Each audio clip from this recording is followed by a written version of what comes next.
আব্বা এ দেখো বলদ না শুধু এ পাগল গেঞ্জি দেখো কিরাম পরেছে।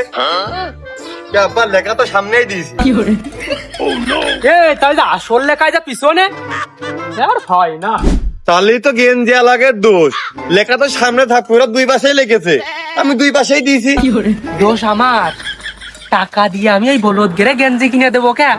তোরা কলার পাতা পেঁচিয়ে পড়ে বেড়াবি। আব্বা তাহলে তো আমরা বাগানের রাজা টারজান হয়ে যাবানে কও। এই বাগানের রাজা না, পাগলের রাজা। আয়। তা কি রাজা তো রাজাই, রাজা হারি তো রানী হবে। ও কদর, এ বেলেটটা নিয়ে আয়, আমার পাহাড় কেদির মধ্যে কাদা গেছে। পাহাড় মধ্যে কাদা ঢুকেছে। আব্বা আসলে পাগল, গিলেট দিয়ে হয় দা দিয়ে কোপ মারে একদম কাদা মধ্যে শুদ্ধ আউট করে দেবে তা না।